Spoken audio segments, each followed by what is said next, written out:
Est-ce que les esprits de la nature ou les énergies en général peuvent influencer sur nos relations?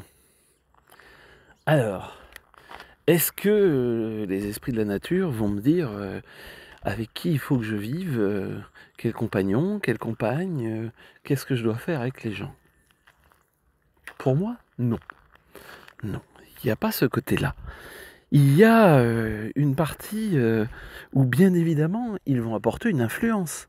Comme par exemple l'influence qui se passe quand finalement vous rencontrez quelqu'un et que vous discutez. Du genre, tiens, j'ai rencontré quelqu'un.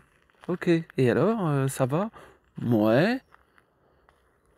Si je dis mouais, la personne en face va peut-être juste me faire remarquer. Dis donc, je te sens très en joie, très motivé, très... Et finalement, elle va souligner juste ce qu'il y a en nous. Que ça soit un lieu, que ça soit une énergie, ou que ça soit une personne, à un moment donné, elles vont souligner ce qu'il y a déjà en nous. S'il y avait des réticences, par exemple, à rentrer en relation, ou à rester en relation, eh ben, il y a des chances effectivement que ça amplifie, puisque je vais avoir une confirmation complémentaire de finalement mon ressenti que je me cache, de me dire finalement c'est pas adapté pour moi. Ou inversement, c'est adapté.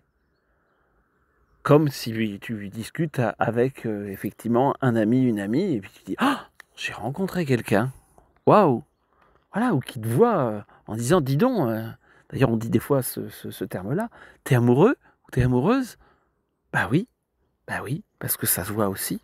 Voilà, le côté, il y a des papillons dans le ventre, dans les yeux, partout. Ouais. Mais ça peut être aussi, d'ailleurs, pareil pour, je fais une activité qui me remplit ou une activité qui, finalement, m'attriste. Est-ce que quand vous parlez, waouh, ouais, c'est tiens, j'ai fait ça et tout, vous dire, ouais, j'ai encore passé une journée au boulot. Bah, finalement, les énergies vont fonctionner comme les humains, quelque part. Pas beaucoup plus, voilà. Généralement, ils peuvent souligner des choses qui sont moins conscientes, donc c'est là d'ailleurs où ça peut avoir son intérêt. Et je dis, et pour ça, moi j'adore utiliser un certain nombre de lieux qui permettent justement de mettre en lumière, on pourrait dire le côté chemin de vie, le côté aussi envie profonde, besoin profond, et beaucoup le son. Voilà. Le son est un sacré amplificateur, révélateur. Et ça, c'est drôlement intéressant parce qu'on est tous équipés pour faire du son. Je ne parle pas d'être chanteur niveau 23. Je parle de pouvoir faire un son. A, O. Bref, quelque chose d'assez simple.